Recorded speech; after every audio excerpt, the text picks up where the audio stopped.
جس نے سب سے پہلے تیر چلائی تھی وہ عبید عمر ابن سعد تھا. یاد رکھو یہ اسی باپ کا بیٹا تھا. غزوہ احد میں جب مسلمانوں کی طرف سے تیر چلانے کی باری آئی تو ان کے باپ حضرت سعد ابن ابی وقاص رضی اللہ تعالیٰ عنہ تیر چلانے میں بڑے ماہر تھے. انہوں نے تیر کافروں کی طرف چلا کے کہا تھا اے اسلامی فوج گواہ رہنا جب تاریخ لکھی جائے تو یہ لکھی جائے کہ غزوہ احد میں سب سے پہلا تیر جس نے کافروں کی طرف چلایا تھا وہ کوئی اور نہیں سعد ابن ابی وقاص تھا. بیٹا باپ تو اتنا نیک ہے اور بیٹا اتنا بڑا ظالم ہے کہ اس نے تیر چلایا ہے امام حسین کی طرف. اب بات وہی کہی ہے کہ جا کر عبید اللہ ابن زیاد سے کہہ دینا. چنانچہ جب یہ کیفیت پیدا ہوئی حر ابن ریاحی کہنے لگا اے عمر ابن سعد تو کیا کرنا چاہتا ہے؟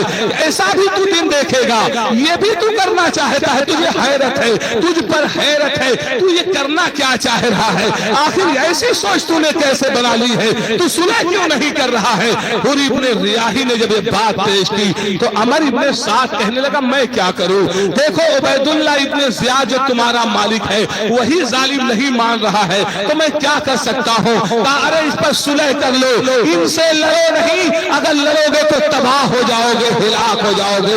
حر ابن ریاحی ایسے کانپنے لگا جیسے کہ ایک بندہ شیر کے سامنے کانپتا ہے جس پہ کپ کپی کا عالم اس کے خاندان کے ایک فرد نے دیکھا. کہنے لگا اے حر ابن ریاحی میں نے تجھے بڑی بڑی جنگوں میں دیکھا ہے, بڑے بڑے لوگوں کی بھیڑ میں دیکھا ہے, لوگوں کی تعداد میں دیکھا ہے, جہاں لوگوں کا مجمع ہوتا ہے, لوگوں کی گردنیں کرتی ہیں, بڑی جماعت ہوتی ہے. لیکن اے حر ابن ریاحی آج تک میں نے دیکھا جب تو تلوار لے کر میدان میں کودتا تھا تو کسی پہلوان کی فکر نہیں کرتا تھا, کسی بہادر کا خیال نہیں کرتا تھا, تلوار چلاتا ہوا آگے بڑھ جاتا تھا. آج تک اگر مجھ سے کوئی پوچھتا تھا کہ بتاؤ پورے خاندان میں سب سے زیادہ طاقتور کون ہے, سب سے زیادہ نہ ڈرنے والا کون ہے, سب سے زیادہ نڈر کون ہے, تو اے حر ابن ریاحی میں تیرا ہی نام لیا کرتا تھا. لیکن آج دیکھ رہا ہوں ادھر کم ہی لوگ ہیں, ادھر بڑی تعداد ہے, پھر بھی تو اس طرح کانپ رہا ہے کہ تیرے پیر زمین پر ٹک نہیں رہے ہیں. حر ابن ریاحی نے کہا تم نے نہیں جانا, ابھی تک جب میں لڑنے کے لیے جاتا تھا تو جنگ ہوتی تھی اسلام و کفر کی, میں یہ سمجھتا تھا کہ میں لڑوں گا, جان جائے گی تو جان تو جانی ہی ہے, جب مصطفیٰ کو راضی کرتے ہوئے جان جائے گی تو میں یہ کہہ لوں گا جان دی ہوئی اسی کی تھی, حق تو یہ ہے کہ حق عطا نہ ہوا, میں شہادت کی موت پاؤں گا. تو رب نے اعلان فرمایا ہے وَلَا تَقُولُوا لِمَن يُقْتَلُ فِي سَبِيلِ اللَّهِ أَمْوَاتٌ, جو اللہ کی راہ میں مارے جائیں انہیں مردہ نہ کہو, بل احیاء ولکن لا تشعرون, بلکہ وہ زندہ ہے, تم ان کی زندگی کو سمجھ نہیں سکتے, انہیں پہچان نہیں سکتے, انہیں جان نہیں سکتے. انہیں رب قدیر رزق عطا فرماتا ہے, وہ کھاتے بھی ہیں پیتے بھی ہیں, ان کی زندگی کو تم سمجھ نہیں سکتے. ابھی تک جب جاتا تھا تو مجھے لڑائی کا کوئی خطرہ ہی نہیں ہوتا تھا, میں موت کو اپنی زندگی سے زیادہ پیارا رکھتا تھا. لیکن ابھی تو میں جنت اور جہنم کے پل پر کھڑا ہوں, میں یہ سمجھ رہا ہوں کہ اگر آج میری گردن کاٹ دی گئی تو یقیناً مجھے جہنم میں جھونک دیا جائے گا. اور جہنم جس کے لیے مصطفیٰ کریم نے ارشاد فرمایا ہے اے لوگوں جو جہنم میں گیا وہ ہلاک ہو گیا, وہ برباد ہو گیا. جس کے لیے رب ارشاد فرماتا ہے وَلَا تَمُوتُنَّ إِلَّا وَأَنْتُمْ مُسْلِمُونَ, اے دنیا میں آنے والے انسان ہو تم نہ مرنا مگر مسلمان ہو کر, کیونکہ اگر اسلام کو لے کر میری بارگاہ میں آؤ گے تو میں تمہیں معاف کر کے تمہارا ٹھکانہ جنت کر دوں گا. اسلام سے پھر کر آؤ گے تو تمہارا ٹھکانہ جہنم کر دوں گا. اس لیے اسلام ہی کے ساتھ میری بارگاہ میں آنا.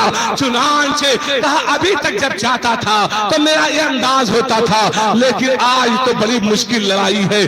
آگے بڑھتا ہے اور کہتا ہے ٹھیک ہے, اپنے گھوڑے پر ایر لگائی, امام عالی مقام کے قریب آ گیا اور آ کر کہنے لگا اے امام عالی مقام مجھے پتا نہیں تھا, میں نے جانا ہی نہیں تھا, وہ بھی ٹائم آئے گا, ایسا مشکل مشکل وقت آ جائے گا، یہ لوگ یہاں تک گر جائیں گے۔ مجھے پتا نہیں تھا، میں نے تو روکا اس لیے تھا کہ صلح ہو جائے گی، بات ختم ہو جائے گی، لڑائی جھگڑا یہاں تک نہیں پہنچے گا، لیکن افسوس آج معاملہ یہاں تک پہنچ گیا جس کو میں سوچتا نہیں تھا۔ بڑی غلطی میں نے کر دی ہے، بڑی خطا میں نے کی ہے، بہت بڑا گناہ کیا ہے کہ میں نے آپ کو روکا تھا۔ کیا میری غلطی معاف ہو سکتی ہے؟ آقائے کائنات کے اس نے واسر ارشاد میں، ہاں ہاں تیری غلطی معاف ہو سکتی ہے، اتنا سننا تھا۔ حر ابن ریاحی آپ کے ہاتھ کو چومتا ہے اور کہتا ہے کہ آپ اگر کہہ رہے ہیں غلطی معاف ہو جائے گی تو واقعی معاف ہو جائے گی۔ آقائے کائنات کے نواسے نے فرمایا، اے حر انتا حر فی الدنیا والآخرہ، تو دنیا و آخرت میں آزاد ہے۔ چنانچہ حر ابن ریاحی اب لشکر کفار کے سامنے آ کر کے، یزیدیوں کے لشکر کے سامنے آ کر کہتا ہے، اے یزیدیوں ذرا پہچانو تم کن سے لڑنے جا رہے ہو، یہ کن کے گھرانے کے لوگ ہیں، یہ کن کے نواسے ہیں؟ نہیں جانتے امام حسین ہے، یہ نبی کریم سے کندھے پہ اٹھایا تھا، جسے اپنے گود میں کھلایا تھا، جس کے ہونٹ کو بھی چوما تھا، جس کے تھوک کو چوسا تھا، جس کو سونگھا تھا اور اعلان فرمایا تھا کہ جو میرے حسین سے محبت کرتا ہے میں اس سے محبت کرتا ہوں۔ ذرا بتاؤ تو صحیح تم کس کا خون بہانا چاہ رہے ہو، کس سے لڑنا چاہ رہے ہو؟ تمہیں لوگوں نے خطوط دیے، خط دے کر بلا لیا، اور جب وہ آ گئے تو آج تم ان کے جان کے دشمن ہو کر ان کے خلاف تلوار اٹھا کر ان کا مقابلہ کرنے کے لیے تیار ہو۔ حر ابن ریاحی کی جب یہ تقریر ہوئی ہے تو پورے یزیدی لشکر میں آنسو کی لڑیاں جاری ہیں۔ جب دیکھا کہ حالات تو بگڑنے والے ہیں، شمر جل جوشن کہنے لگا، اے حر ابن ریاحی تو ہمارے یہاں کمانڈر کا درجہ رکھتا تھا، وہاں گیا تجھے کیا ملے گا؟ یہاں رہتا بڑی حکومت تجھے مل جاتی، بڑا درجہ مل جاتا، ابھی 1000 آدمی پر تجھے کمانڈر بنایا گیا تھا، آگے چل کے تجھے 10,000 پر بنایا جاتا، تو بڑا کمانڈر ہو جاتا، اور ادھر گیا ہے تو تیرے سامنے موت ہی ہے۔ کہنے لگا مجھے وہ زندگی نہیں چاہیے جو تمہارے ساتھ ملے، مجھے وہ موت چاہیے جو ہمارے حسین کے قدموں میں ملے، کیونکہ یہ موت کامیابی والی ہے، یہ موت ترقی والی ہے، یہ موت عزت والی ہے۔ چنانچہ امام عالی مقام کے پاس آ گیا، امام عالی مقام نے سے کہنے لگا، اے امام عالی مقام اجازت دیجئے، ان ظالموں سے سب سے پہلے لڑنے کے لیے میں جاؤں گا۔ تمام لوگ، تمام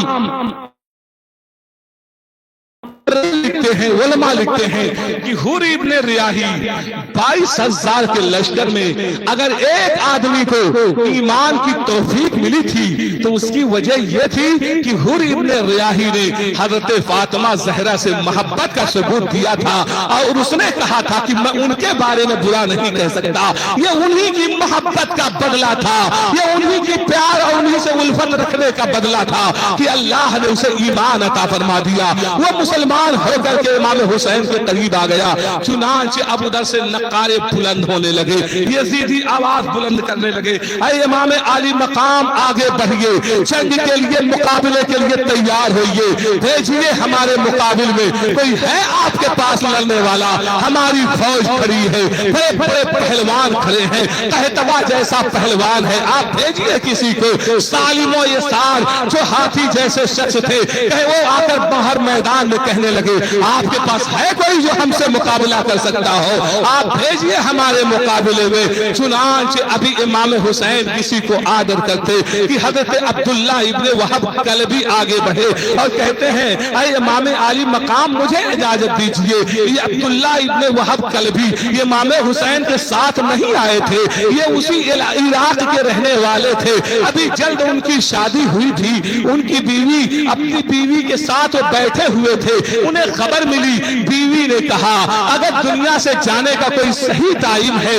تو یہی ہے کہ امام حسین کی محبت میں جان دے دی جائے، اور آپ تو پہلوان ہو، بڑی طاقت والے ہو، اس بازو کی قوت کا کیا مطلب ہوگا جب امام حسین کی محبت میں نہ ہو۔ بیوی کی بات سنی، آپ ساتھ میں بیوی کے تشریف لائے تھے، امام عالی مقام سے اجازت چاہی ہے ہے امام عالی مقام نے دیکھا ہاتھ پیر مضبوط تھے، اسی بنیاد پر ان کی عورت نے کہا تھا کہ تمہارے جیسا پہلوان ہو اور آج گھر میں بیٹھا رہے، امام عالی مقام پر تکلیف آئے تو یہ پہلوانی کس کام کی، ہاتھ کی مضبوطی کس کام کی، پیر کی مضبوطی کس کام کی۔ عبداللہ ابن وہب کلبی آقائے دو عالم کے نواسے سے اجازت چاہتے ہیں۔ آپ کا ڈیل ڈول دیکھا تو دیکھا سالم و یسار کے بالکل ٹکر کے ہیں، کہا چلے جاؤ، چنانچہ اجازت لے کر کے میدان میں آئے اور آ کر ایک ہی وار میں سالم اور یسار کی ایک ہی وار میں گردن کاٹ دی اور پھر آگے بڑھے، بہتوں کی گردنیں کٹی، آپ کی انگلی کٹی، آپ کے کپڑے پر اس کا خون لگا، آپ واپس آئے، امام عالی مقام کے قریب جب پہنچے تو ان کی بیوی نے دیکھ کر کہا اے وہاب ابن عبداللہ قلبی، تم نے اپنی طاقت کا حق ادا کر دیا، اپنی پہلوانی کا حق ادا کر دیا، لیکن میں تو چاہتی ہوں کہ اپنی جان چانے آفری کے بھی حوالے کر دو۔ بیوی بھی آگے بڑھی لڑنے کے لیے، لیکن امام عالی مقام نے فرمایا اسلام میں لڑنا صرف مردوں پر ہے، عورتوں کا کام لڑنا نہیں ہے، عورتوں کا کام ہے شوہر کی رضا حاصل کرنا۔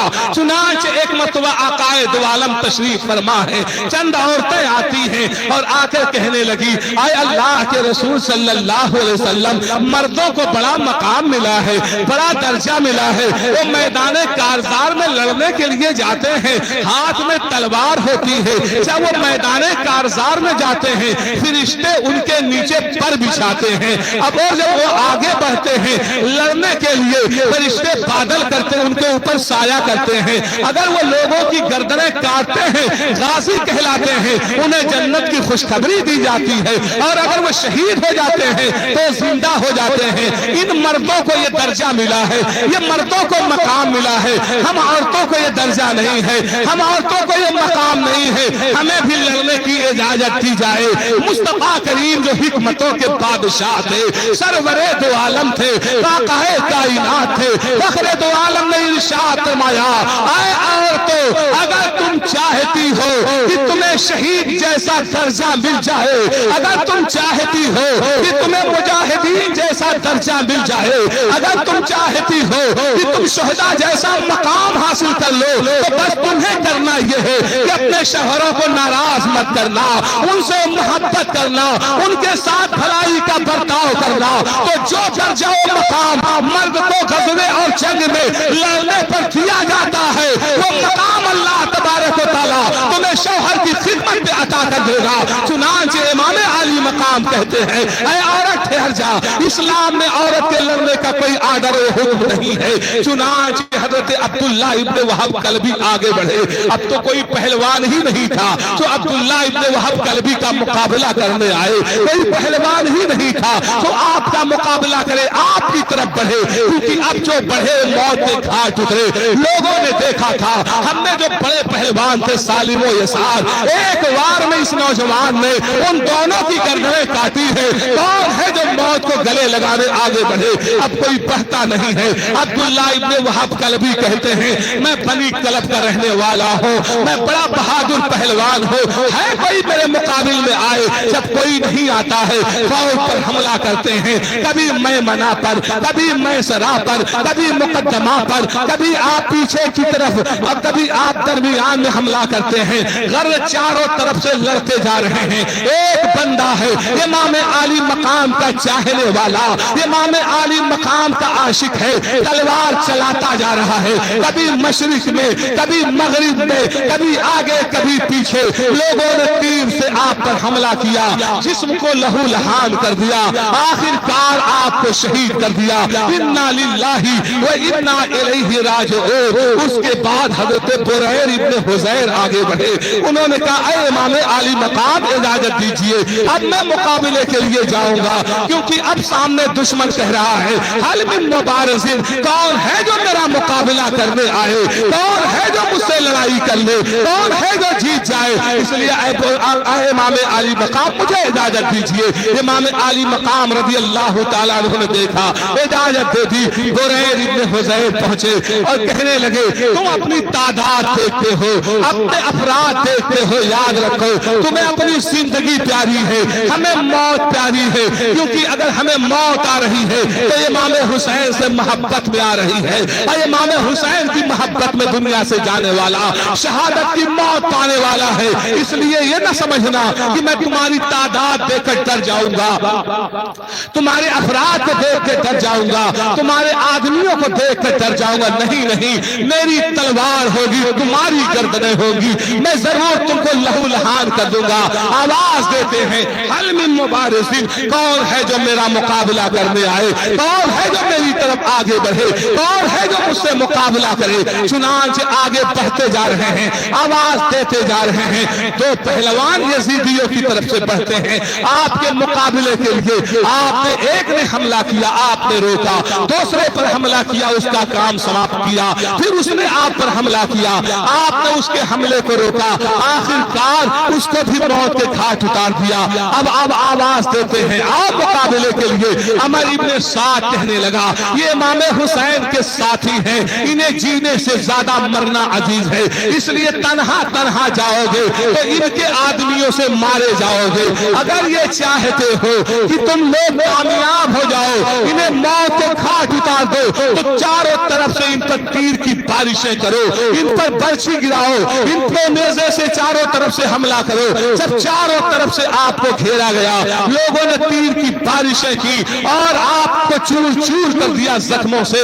آخرکار آپ نے اپنی جان آفری کے حوالے کر دی اور آواز دیا یا امام حسین ادرکنی, اے امام علی مقام میری خبر لیجئے. چنانچہ امام علی مقام آپ کو لے کر تشریف لے گئے اور پھر ارشاد فرمانے لگے اے یزیدیو, تم نے اگر ابھی بھی نہیں پہچانا ہے تو میں ابھی بھی تمہیں بتائے دیتا ہوں, میں نبی کریم کا نواسا ہوں, حضرت فاطمہ زہرا کا بیٹا ہوں, مولا علی کا بیٹا ہوں, میری نانی خدیجۃ الکبریٰ ہے, میرے نانا مصطفیٰ کریم صلی اللہ علیہ وسلم ہے, میرے چچا حضرت جعفر طیار ہیں جو جنت میں فرشتوں کے ساتھ اڑ رہے ہیں. تو مجھے اگر نہیں پہچانتے ہو تو پہچان لو, اگر تم ہم سے لڑو گے تو تم ہلاک ہو جاؤ گے, تم تباہ ہو جاؤ گے. ہم برباد کرنے, لوگوں کو ہلاک کرنے نہیں آئے ہیں, ہم لوگوں کو زندگی عطا کرنے آئے ہیں, ہم لوگوں کو بہار زندگی عطا کرنے کے لیے آئے ہیں, ہم لوگوں کی سکون کی منزل عطا کرنے کے لیے آئے ہیں.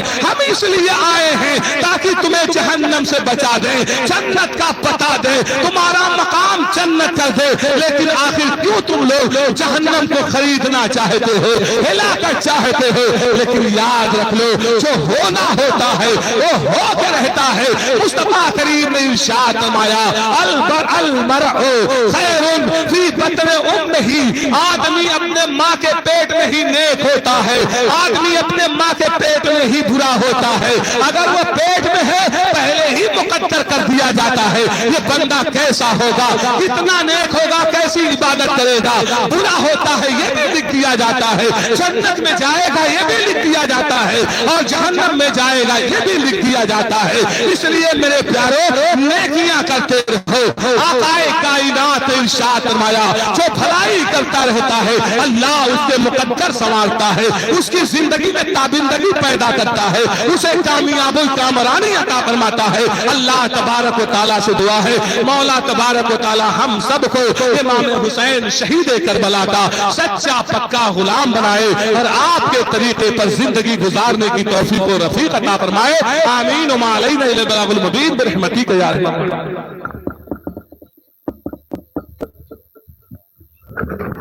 یا نبی سلام علیکہ, یا رسول سلام علیکہ, یا حبیب سلام علیکہ.